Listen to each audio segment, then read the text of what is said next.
Bonjour et bienvenue dans cette nouvelle vidéo. Il est temps de faire le bilan du mois de juin qui était un gros mois, notamment à cause de la canicule puisque du coup la seule activité qui ne me faisait pas transpirer c'était de lire et qu'en plus je vivais dans le noir donc la liseuse était parfaite pour ça.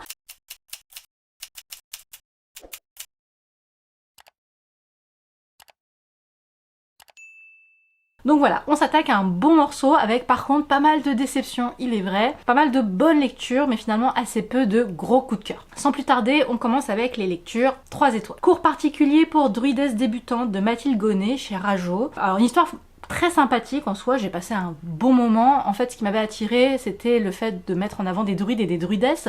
Ça changeait un peu, je trouve, des sorcières ou de ce genre de choses. Et donc, on débarque en Bretagne.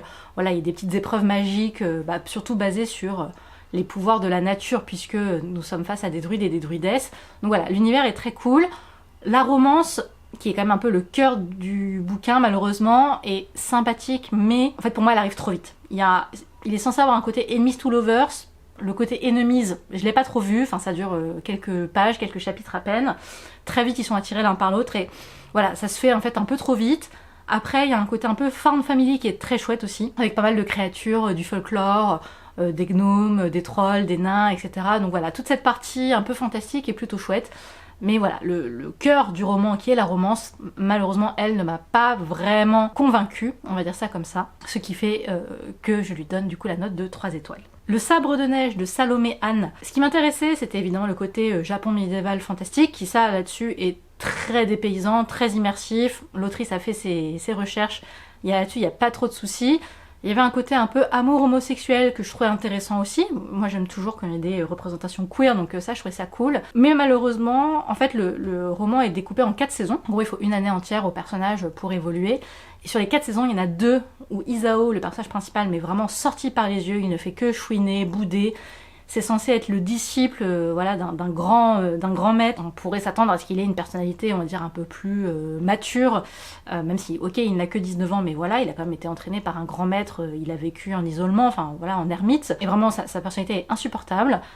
Heureusement, dans les 2 dernières saisons, il évolue vraiment, il prend conscience, et du coup, le personnage est plus attachant. Et c'est là aussi que l'intrigue prend un peu plus d'ampleur, on va dire, et ce qui fait que c'était vraiment plus agréable.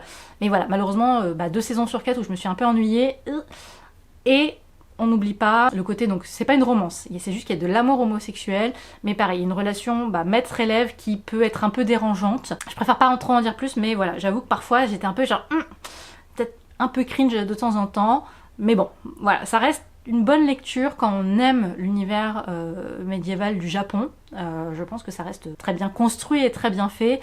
Moi j'ai pas réussi à rentrer dedans complètement, mais je peux comprendre que ça plaise et je ne doute pas d'ailleurs que c'est un roman qui trouvera complètement son public. Les mystères de la rue Ginami de Magi Inoue. Évidemment ce qui m'a attiré c'est le côté ludique. Alors, petit point de précision, ce n'est pas un roman tête-bêche, puisque pour avoir un roman tête-bêche, il faudrait qu'on le retourne pour le lire, comme c'est le cas de l'énigme de Turnglass. Ici c'est juste qu'il y a 2 sens de lecture, donc il y a un sens français, donc qu'on lit tout simplement de gauche à droite, et de l'autre côté c'est un sens de lecture japonais comme si on lisait un manga, donc avec un sens de lecture de droite à gauche, mais on n'a pas besoin de retourner le livre, c'est juste voilà, il y a un sens de lecture occidental et un sens de lecture japonais, et on est donc sur un cosy mystery avec d'un côté des sœurs qui mènent l'enquête et de l'autre côté on a des frères qui mènent la même enquête mais avec du coup un autre point de vue puisqu'ils vont pas avoir les mêmes indices, ils vont pas forcément faire les mêmes choses. Et donc ce qui fait que chaque enquête, il y en a 3, on va avoir un peu les 2 revers de la même enquête, avec les sœurs qui arrivent à une certaine déduction et les frères qui arrivent à une autre. Évidemment, lors de la 3e et dernière enquête, on va comprendre que toutes les enquêtes se répondent, qu'il y a un lien, un fil rouge entre ces 3 enquêtes dans le même roman. Et malheureusement, au-delà de ça, ça ne l'a pas fait. J'ai trouvé ça très long, vraiment très long. Alors oui, le bouquin est épais, il est vrai, mais vraiment très long. Et encore une fois, là, ça a été typiquement la littérature japonaise que j'aime pas, c'est-à-dire très distanciée, avec des phrases très descriptives, mais dans un sens presque ennuyeux, c'est-à-dire qu'on lit des choses, on est là, enfin oui, bon d'accord, c'est bien, très peu d'émotions. Les résolutions d'enquête sont assez chouettes, c'est assez sympa, c'est très cosy mystery, ça là-dessus, c'est plutôt bien fait. Mais j'ai pas réussi à accrocher et vraiment je me suis un peu battue pour le finir, ce qui est rarement bon signe, faut bien le dire. Pourquoi pas sur le côté ludique, si on aime les cosy mystery et qu'on aime ce genre de littérature japonaise, moi je commence à comprendre enfin que c'est vraiment pas mon style, j'aime un tout autre genre de littérature japonaise. Voilà, ça ne l'a pas fait, mais ça n'empêche pas que, encore une fois, comme pour le livre précédent, ça saura trouver son public, et ça reste une expérience marrante, d'autant plus on n'a pas l'habitude, moi qui lis du manga, lire à l'envers, enfin à l'envers, dans le sens japonais ça me dérange pas forcément, mais c'est vrai que pour certaines personnes ça peut être original et vraiment changer, ça peut être une vraie expérience de lecture, et donc ça c'est plutôt chouette. Victorian Psycho de Virginia Feito, peut-être ma plus grosse déception du mois de juin, parce que j'en attendais beaucoup. Le côté victorien, le côté horreur avec une héroïne psychopathe. Sur le papier, ça avait tout pour me plaire, la couverture, moi je l'aimais beaucoup. Et malheureusement, moi je me suis ennuyée au possible. Donc on a une gouvernante psychopathe qui intègre une maisonnée avec des gens pas beaucoup plus sains d'esprit, et elle devient la gouvernante de 2 enfants. Évidemment, il va commencer à se passer des choses étranges, et on comprend que elle est pas là pour rien. Mais en fait, vraiment, pendant tout le bouquin, je trouvais que ça manquait vraiment d'enjeu. Enfin, je comprenais pas trop où ça voulait aller. Au final, je l'ai trouvé peut-être pas assez psychopathe pour que ça soit vraiment fun, qu'il y ait vraiment ce côté waouh qui permettrait de s'éclater.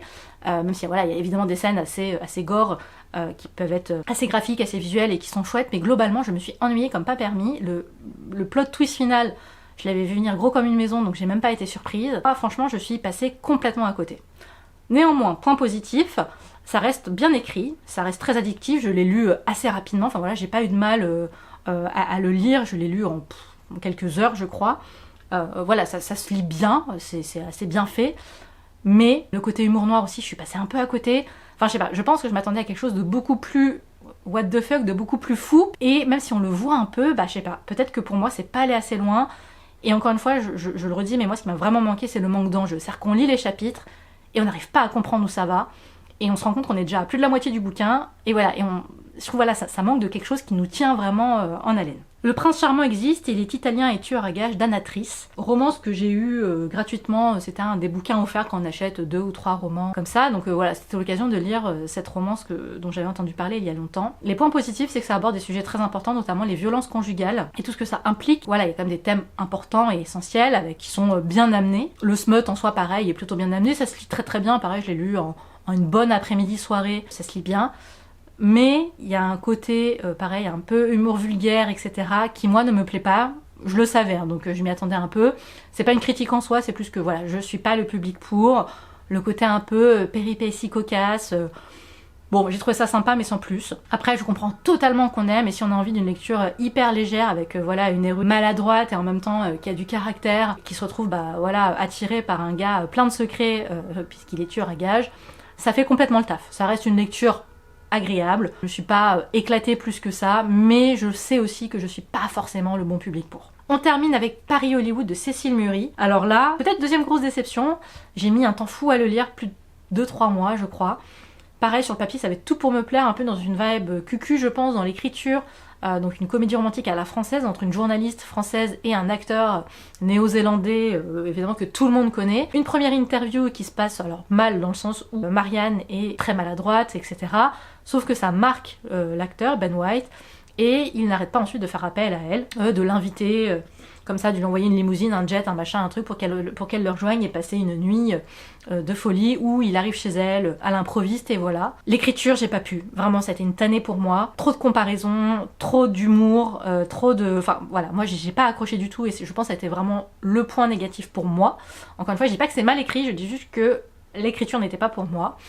Et pareil, le personnage de Marianne, alors le côté un peu journaliste maladroite et obsédée par le machin, c'est un peu marrant au début, au bout d'un moment c'est juste chiant. Et pareil, j'avais zéro empathie pour Marianne, je dirais c'est émoi. J'étais un peu plus comme son pote Jean qui en a marre qu'elle se plaigne tout le temps et qui ne fait rien et qui ne fait que baver en attendant qu'il revienne.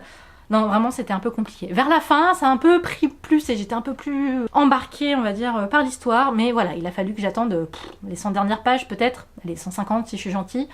Donc voilà, un peu compliqué. Pareil, je peux comprendre ceux qui ont aimé, mais moi, ça n'a pas été le cas.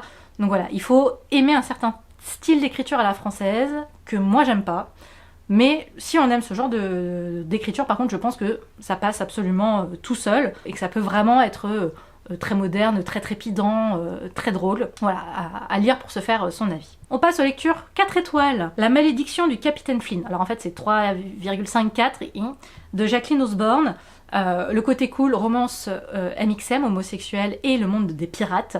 Voilà, très dépaysant, très rafraîchissant par ces périodes caniculaires. Le vrai problème, finalement, ça a été la romance qui arrive trop vite. On n'a pas vraiment le temps de vibrer sur le côté romance impossible entre le capitaine et le jeune pirate Kay Fletcher, même si après en soi c'est très...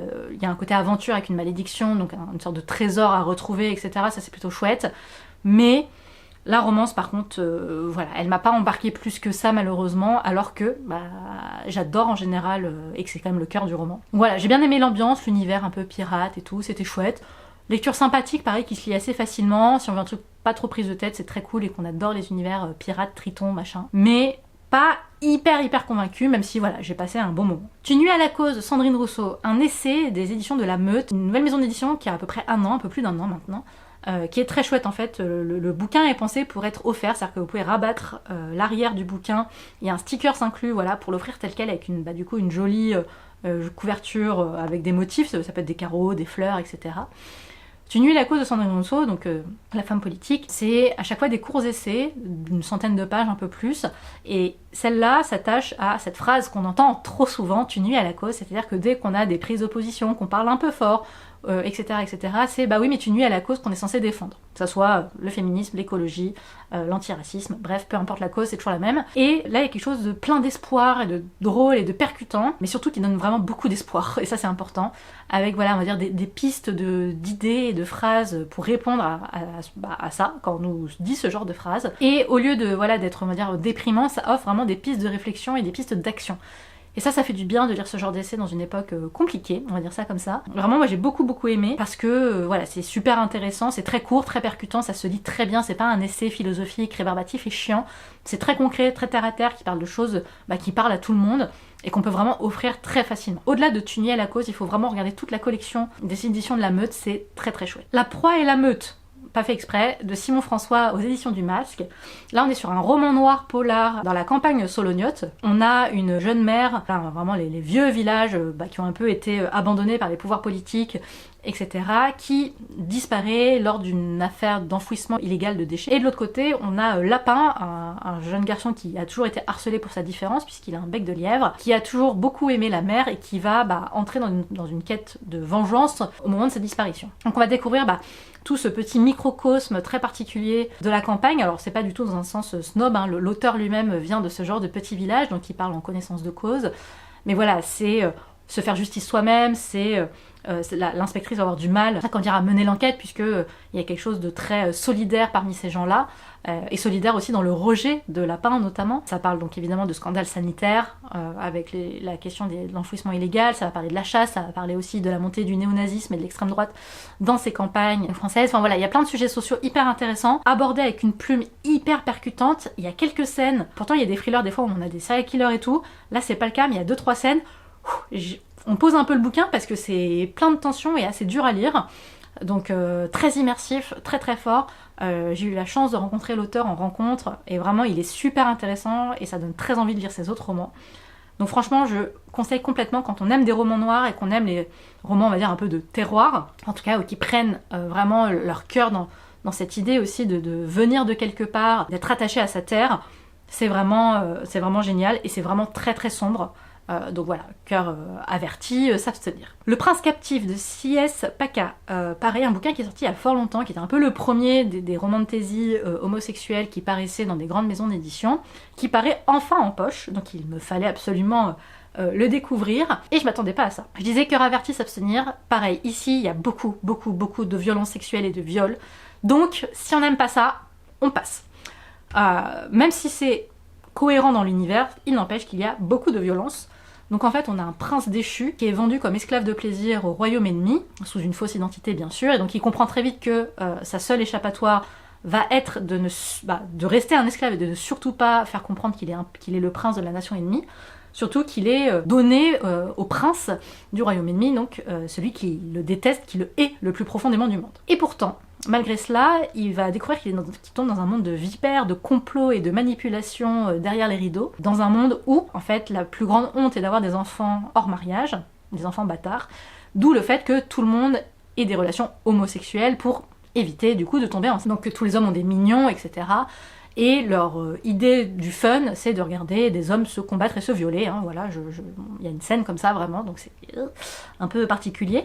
Donc dans l'univers c'est très cohérent, mais ça n'empêche pas la violence des scènes. Par contre ce qui est vraiment génial, c'est le côté manipulation politique, complot. Le personnage du prince de l'Oran est incroyable d'intelligence et de ruse, il a toujours 5 coups d'avance, enfin, c'est assez fou. Et même Damen, qui est considéré comme le barbare, est loin, enfin, même s'il est un peu plus, on va dire, rentre-dedans, il est quand même intelligent. Il va pas foncer dans le tas, et ça j'ai beaucoup aimé la construction des personnages et comment ils vont finir par devoir se faire plus ou moins confiance dans un monde qui clairement ne leur permet pas de se faire confiance. Donc quand on enlève la partie violence sexuelle, viol, etc., la partie intrigue politique est vraiment vraiment chouette, l'univers est très très cool, mais voilà, il faut le dire, je m'attendais pas à ce que ça soit aussi hardcore en termes de violence sexuelle. Donc voilà, je sais que je le répète beaucoup, mais parce que c'est vraiment beaucoup. C'est pas juste une ou deux scènes, c'est vraiment le cœur du royaume de verre. Donc c'est central, toute la question des relations de pouvoir, et notamment de pouvoir sexuel. Comment survivre à un roman d'horreur de Mallory Arnold, un roman très sympathique, qui est un premier roman pour l'autrice, et en fait on va suivre 7 auteurs de romans d'horreur très différents, qui sont invités un week-end par un auteur qui vient de décéder, et qui viennent donc pour l'ouverture du testament. Chacun espère plus ou moins repartir à quelque chose, sauf qu'en même temps ils savent très bien que leur relation avec l'auteur n'était pas si simple. Et évidemment, ce qui doit arriver arriva, c'est un piège, et cette maison très particulière va signer potentiellement leur mort, s'ils ne résolvent pas les énigmes, et sauf que ces énigmes sont justement basées sur ce qu'ils ont réellement fait à l'auteur. Donc voilà, on est sur une question de vengeance, on est sur un roman d'horreur, sur un roman un peu fantastique. Le point positif, négatif, savoir, ça dépend, mais il faut accepter de ne pas comprendre l'aspect fantastique. C'est-à-dire que la maison est très particulière, on n'aura jamais aucune explication à ce qui se passe, et pourquoi est-ce que la maison est comme ça. Il faut l'accepter telle qu'elle, la prendre telle qu'elle est, et se laisser porter par l'intrigue. Si on n'arrive pas à dépasser ça, je pense que c'est très compliqué de le lire. Mais une fois qu'on a accepté cet état de fait, on va dire, j'ai beaucoup aimé l'ambiance qui est... voilà, on découvre chaque mensonge et chaque personnage et le passé de chacun, etc. Plus la maison d'horreur. Alors c'est pas le roman le plus horrifique du monde, hein, c'est une ambiance horrifique avec quelques scènes, voilà, un peu, effectivement, un peu graphique et visuelle, mais c'est surtout l'ambiance et l'écriture, moi je trouve ça très chouette, très bon moment.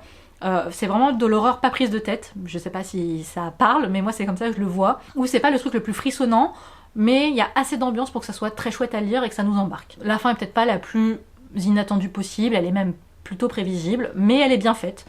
Donc voilà, je dirais que c'est un roman efficace, et si on a envie d'une lecture un peu horrifique, un peu fantastique, avec un côté quand même thriller, suspense, psychologique, et franchement, ça fait complètement le taf. Sauveur et fils de Mario de Muraille, qui était ma lecture du 12 Book Challenge de juin. Très sympa, j'ai eu un peu de mal avec l'écriture au début, mais c'était vraiment très chouette de découvrir ce cabinet de psychothérapeute, de psychologue clinicien, pardon, et son fils, donc le docteur Sauveur Saint-Yves et son fils Lazare, qui a trouvé l'endroit où est-ce qu'il pouvait se cacher pour observer les séances de son papa. Et évidemment, le vrai avantage, et que c'est très très émouvant et très très touchant, c'est qu'on va découvrir plein de personnages, plein de patients, qui ont tous des histoires assez affreuses, mais aussi comment est-ce que ce psychologue a envie de les aider, et ne peut pas toujours, hein, malheureusement. Mais voilà, on va avoir aussi bien de la phobie scolaire que la question de l'identité de genre, que des familles recomposées avec la question de l'homosexualité. On va avoir la question aussi de la folie, de cas de psychiatrie clinique très graves. Enfin voilà, ça aborde plein de sujets, et ça parle aussi du racisme évidemment, avec Lazare qui est métis et son père qui est noir. Donc voilà, ça reste une lecture effectivement plutôt jeunesse, mais qui se lit très bien quand on est adulte, qui aborde plein de sujets hyper intéressants. Ça n'a pas été un coup de cœur autant que j'aurais pu l'espérer, mais je comprends que ce soit une lecture essentielle et qui peut vraiment être hyper intéressante pour créer du lien et créer un pont, un dialogue, une discussion avec soit des enfants ou des adolescents, ou même d'autres personnes pour parler de sujets difficiles, scarification, etc. Donc ça là-dessus, je pense que c'est vraiment un livre-outil pédagogique qui peut être hyper intéressant. Paternoster de Julia Richard, excellent livre sur la construction, sur les personnages, sur les thématiques. Je pense que ce qui m'a manqué moi personnellement, c'est que je m'attendais à une autre écriture, et finalement c'est une écriture très contemporaine, très, pas vulgaire, mais très du quotidien, et j'imagine que moi je m'attendais à quelque chose d'un peu plus travaillé, mais pareil, c'est pas une critique en soi, mais c'est ce qui fait que moi j'ai été un peu déboussolée, on va dire, par l'écriture. Néanmoins, les thématiques sont géniales. On suit du coup une jeune femme kabyle, qui vient d'une classe modeste, pas ouvrière, mais voilà, un milieu plus que modeste, et qui rencontre Basile Paternoster. Et c'est la première fois qu'elle va dans la maison de campagne de ses parents. Voilà, ça fait plusieurs mois qu'ils sont ensemble. Il est temps de rencontrer les parents et de profiter de cette semaine de congé à la campagne, dans la maison familiale. Très vite, quand elle arrive, elle va se rendre compte que l'ambiance est très bizarre chez les paternosters, entre un père un peu débonnaire, un peu bon enfant, mais qui la force à boire de l'alcool, entre une mère qui l'ignore complètement, voire est très très désagréable, et un frère qui vivote, on sait pas trop ce qu'il fait là, et qui va réserver pas mal de surprises, et surtout son petit ami, qui devrait la défendre, mais qui en même temps est lui-même pris dans cette notion d'emprise familiale, parce qu'il est censé respecter les traditions, il est censé faire perdurer la famille, peu importe ce que cela induit, on va dire, pour lui. Et donc voilà, c'est vraiment une histoire d'emprise qui est très bien faite, qui va parler de mépris de classe, de racisme, de misogynie, donc des thèmes aussi très importants. Et il y a un aspect fantastique qui est vraiment très chouette, la fin est juste géniale, et la construction du roman, on alterne les chapitres, m'a vraiment surprise sur le dénouement, je m'attendais pas à ça, donc vraiment très très bien construit, et vraiment, moi le seul truc qui m'a empêché d'être complètement fan, c'est l'écriture, mais pour tout le reste, c'est génial, très addictif, je l'ai lu en un rien de temps, on est vraiment pris par l'intrigue, c'est très bien fait, ça se lit tout seul, j'ai pas grand chose d'autre à lui reprocher, à part l'écriture pour ma part. Les sorcières du phare de C.J. Cook, un roman rafraîchissant, on peut le dire, puisqu'on est en Écosse, dans un tout petit village battu, au bord de la falaise, battu par les vagues, les tempêtes, la pluie et le vent. On suit Liv et ses 3 filles qui débarquent en pleine nuit dans un phare, parce que la mère est artiste, peintre, et elle a une commande pour décorer l'intérieur du phare, avec un projet très particulier, avec des sortes de runes un peu étranges. Et plus elle va avancer dans le projet, plus elle va comprendre que ce phare a été le lieu de procès en sorcellerie, il y a fort longtemps, et qu'il plane une sorte de malédiction depuis qui pourrait mettre même en danger ses enfants. Plusieurs années plus tard, 20 ans plus tard, on suit l'une des sœurs, la seule, qui n'a pas disparu. Donc on comprend que 20 ans plus tôt, tout le reste de la famille a disparu. Et donc on va alterner comme ça plein de personnages et plein d'époques, parmi les 3 filles et la mère, pour comprendre ce qui s'est passé petit à petit, et les choses vont s'imbriquer. Il est vrai qu'il faut vraiment s'accrocher sur la temporalité, parce que là c'est pas une double temporalité, il y a plusieurs temporalités et plusieurs personnages, donc il faut vraiment s'accrocher pour bien comprendre toutes les nuances de l'intrigue, mais c'est très bien fait. La fin m'a vraiment beaucoup émue et c'était vraiment très chouette. Et évidemment, j'adore le côté procès en sorcellerie, malédiction un peu fantastique. Il y a la légende des Wildlings, qui est un peu l'équivalent des changelins, c'est-à-dire d'enfants qui ne sont pas des enfants, mais qui sont une sorte de copie, de sosie de ces enfants. Et il y a aussi tout ce qu'un village peut être prêt à faire pour se défendre, et notamment lorsqu'ils ont peur. Voilà, ça aborde des sujets essentiels, parce qu'ils sont toujours contemporains, malheureusement. Le rejet de l'autre, la peur, etc. Donc voilà, très bien fait. Je saurais pas dire ce qui m'a vraiment manqué pour que ce soit un coup de cœur. C'est vrai que j'ai pas trop d'idées, mais juste voilà, j'arrive pas à en faire un coup de cœur, mais c'est vraiment très très bien. Nobody in Particular de Sophie Gonzalez, une romance lesbienne avec vraiment une vibe rom-com Netflix, c'est-à-dire le petit royaume qui n'existe pas, avec une monarchie constitutionnelle, et du coup la princesse de ce royaume qui ne peut pas vraiment faire ce qu'elle veut, puisque évidemment tout le monde la regarde, et les paparazzis et les journaux, etc. La poursuivent. Et de l'autre côté, on a une héroïne qui est la seule boursière donc, de cette école de riches dans ce petit royaume du Henland. Et rien n'aurait dû les rapprocher, et pourtant. Sauf que, du coup, leur histoire d'amour est impossible. Donc, au-delà du lesbianisme, d'accord, mais ça fait partie du problème pour la princesse, puisqu'on attend d'elle qu'elle ait des enfants, qu'elle se marie, qu'elle perpétue elle aussi la tradition. Donc il y a quand même tout cet aspect-là qui est intéressant. Et c'était vraiment très mimi. Il y a aussi un côté amitié, il y a un mystère avec... un mystère, un drame qui s'est passé à Amsterdam quelques mois plus tôt, et on va en découvrir un peu plus tout au long du roman sur ce qui s'est réellement passé. Donc voilà, ça parle aussi évidemment de cette époque de l'adolescence, des amitiés, de la famille, des études, de ce qu'on va faire, de ce qu'on devient. C'était vraiment très très chouette à lire. Moi j'ai vraiment beaucoup aimé, et je vois tout à fait l'adaptation Netflix qui irait avec ces romances royautés que j'aime beaucoup. Celle qui devint le soleil de Shelley Parker Chan, fantaisie historique qui nous emmène au XIVe siècle en Chine, sous la domination de l'Empire mongol. Et on va suivre l'histoire d'une jeune fille, née dans la pauvreté et la misère, qui va voir son père mourir dans d'atroces conditions, et son frère, pourtant qui porte en son nom la grandeur et un avenir flamboyant, va se laisser mourir de chagrin. Seule, elle va comprendre que sa seule solution va être de prendre la place de son frère, qui était promis notamment à entrer dans un monastère. Elle décide donc d'aller dans ce monastère, de se faire passer pour son frère, puisque seuls les hommes ont le droit d'aller dans ce monastère. Et c'est comme ça que ça commence. On va la suivre sur plein d'années, depuis son enfance jusqu'à l'âge adulte, et on va découvrir aussi toute la complexité de la politique chinoise à l'époque, entre l'Empire mongol qui veut étendre son territoire et la Chine qui essaie de récupérer les territoires perdus. Donc c'est vraiment une question de de vengeance, d'ambition, de complot, de guerre intestine, c'est vraiment passionnant. Et le point le plus fort, c'est la représentation des personnages. Donc c'est très queer avec plein de personnages qui sont, on va dire, non binaires ou en tout cas très fluides dans le genre, entre Tsu Chongba qui se fait passer pour un homme au point de presque perdre qui elle est et qui doit cacher en même temps sa condition de femme. On a le général Wu Yang qui est un eunuque méprisé parce qu'il n'est justement pas vraiment un homme avec des traits efféminés, mais il n'est pas une femme, donc il est méprisé par tous. Voilà, et c'est la rencontre de ces deux personnages, donc la question du genre est très intéressante, le contexte politique, historique est passionnant, c'est très bien écrit, ça a beau être long, ça se lit mais tout seul, c'est vraiment passionnant. Le seul truc moi qui m'a dérangé, c'est peut-être quelques longueurs et quelques répétitions, je pense que c'est ce qui fait que ça s'est passé à ça du coup de cœur. Mais sinon, c'est vraiment un bouquin qui est un peu sous-coté à mes yeux, c'est vrai qu'on n'entend pas tant parler. Mais par exemple, si on a aimé La Guerre du Pavot avec le côté fantasy, historique chinoise, etc., il faut lire Celle qui dort dans le soleil, on est vraiment un peu dans la même vibe, juste dans une époque plus lointaine, puisque c'est le XIVe siècle.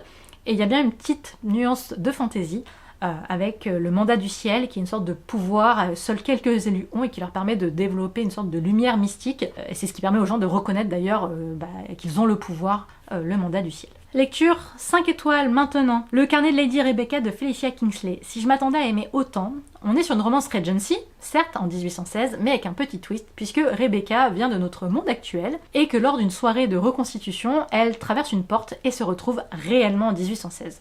Donc armée de son paracétamol, de ses Converse, de son téléphone, bon, qui n'a pas de réseau évidemment, elle va découvrir en 1816 en fait la famille qu'elle s'était inventée, parce qu'en fait elle est assez solitaire dans le monde contemporain, et donc elle s'est inventée toute une famille dans sa période préférée, la Régence, et ils prennent vie. Et donc elle devient Lady Rebecca avec l'entrée, l'entrée dans la société, les balles, etc. Sauf qu'une sombre affaire va la retenir un peu sur place. Au début elle a envie de retourner dans son époque bien sûr, mais elle ne peut pas tout de suite, et en attendant, malheureusement, une de ses amies est retrouvée morte, et elle va mener l'enquête, aidée d'un corsaire ténébreux et un peu, sulfureux, on va dire ça comme ça. Évidemment, c'est là qu'il y a la romance, mais j'ai juste adoré, parce qu'il y a un très bon mélange entre romance, suspense, l'enquête est très bien menée jusqu'à la fin, il y a vraiment plein de rebondissements, c'est très très chouette.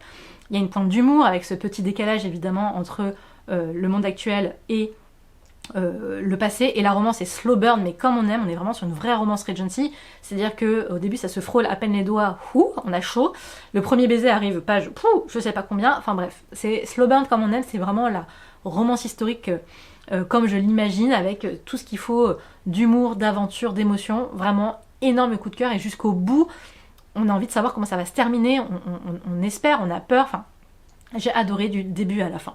Très rapidement, Les Carnets de l'Apothicaire, tome 8 du light novel, toujours aussi bien, là on est sur un arc qui, là on sent qu'on rebascule aussi en termes, d'intrigue. J'ai hâte de voir ce que réserve le tome 9. Voilà, je vais pas refaire le résumé des 7 tomes précédents, donc soit on a lu, soit on n'a pas lu, mais j'aime toujours autant Les Carnets de l'Apothicaire, que ce soit light novel, manga, etc. A Banh Mi for Two de Trinity Ruin, romance lesbienne qui se passe au Vietnam, à Saigon, et j'ai adoré, j'ai tellement pleuré. On a d'un côté Vivi, qui est américaine d'origine vietnamienne et qui n'a jamais entendu parler de sa famille. Elle a beau demander à sa mère refuse, puisqu'ils ont fui le Vietnam évidemment, pour émigrer aux États-Unis. Et elle décide donc dans son dos de faire semblant qu'elle part à Singapour pour finalement aller au Vietnam, partir à la recherche de son passé, de sa famille, qu'elle l'estime exister encore au Vietnam. De l'autre côté, on a Lan, qui est une influenceuse street food hyper célèbre, qui a un blog hyper connu, A Banh Mi for Two. Sauf que ce qu'elle ne montre pas à ses abonnés, c'est qu'elle a perdu son père et que depuis, elle est obligée d'aider sa mère à tenir le stand de banh mi familial. Et c'est pas vraiment la vie qu'elle avait rêvée.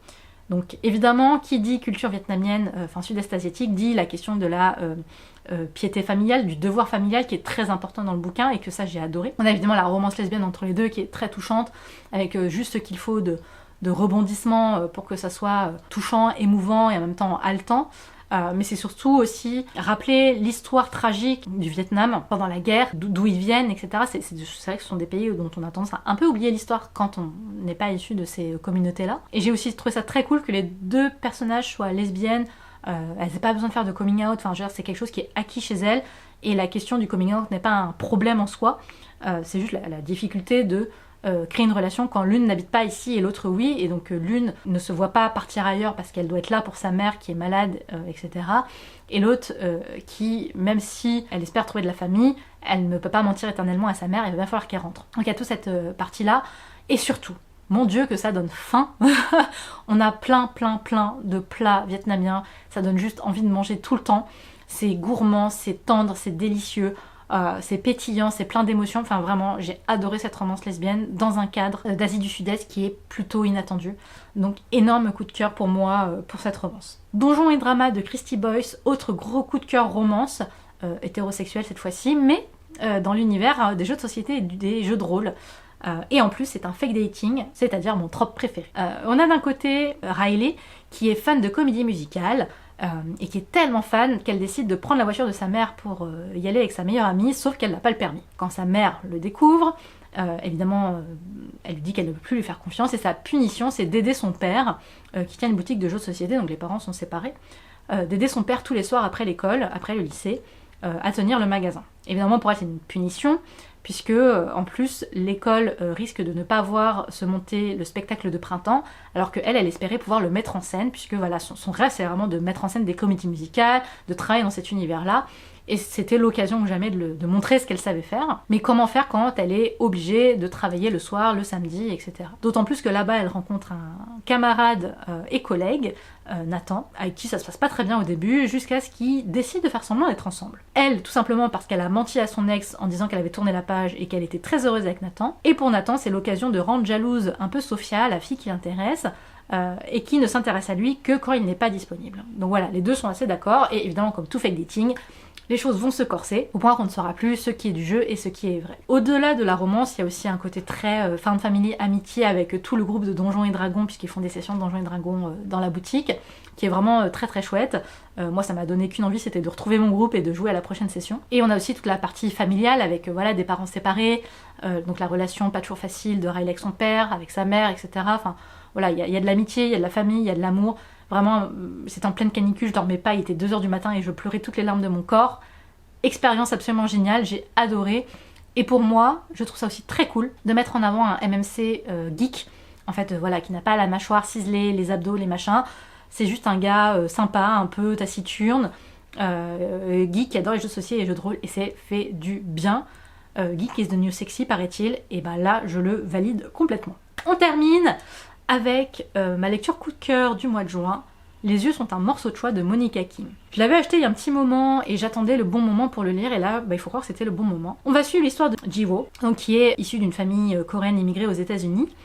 Il y a sa petite sœur et il y a sa mère. Ça commence par une scène que j'ai connue en tant que fille de mère chinoise, qui est la mère qui mange les yeux de poisson, parce que, paraît-il, bon, c'est très bon, et surtout c'est censé porter chance. Sa mère en a bien besoin puisque leur père vient de partir pour une autre femme, donc la mère se dépérit, on va pas se mentir, les filles ne savent pas trop quoi faire pour aider leur mère, jusqu'au jour où elles apprennent qu'elle a rencontré un nouvel homme, George, blanc. Et bon, au début le courant passe pas trop, mais leur mère retrouve le sourire, donc difficile de dire quelque chose.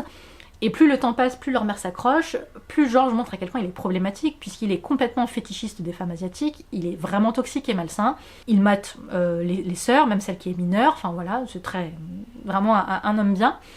Mais voilà, compliqué de dire quelque chose, elle ne se voit pas en fait briser le bonheur, surtout que sa mère ne voit pas le problème. Ça c'est très important parce que je trouve que c'est assez rare, à part peut-être dans les nouveaux territoires de Grace Lee, qu'on parle de la question des fétichisations des femmes asiatiques, et là c'est vraiment le centre du bouquin, et ça c'est vraiment cool.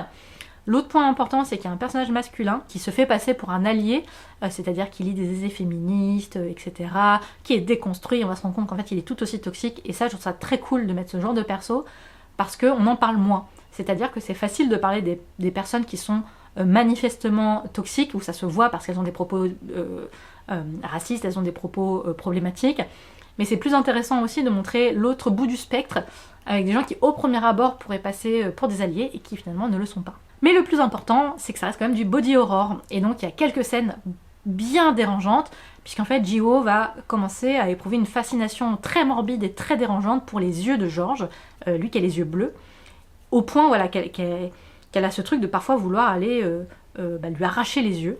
Et donc il y a des moments où on oscille un peu entre le fantasme et la réalité, on sait pas trop, jusqu'au jour où elle va commettre l'irréparable, je ne dirai pas quoi évidemment. Et à partir de là, c'est la longue descente en enfer de Ji-woo qui perd pied à l'école et qui n'arrive plus à penser à autre chose qu'à cette obsession qui la mange, et tandis que la rage monte, elle en veut de plus en plus à George, elle essaye de se venger.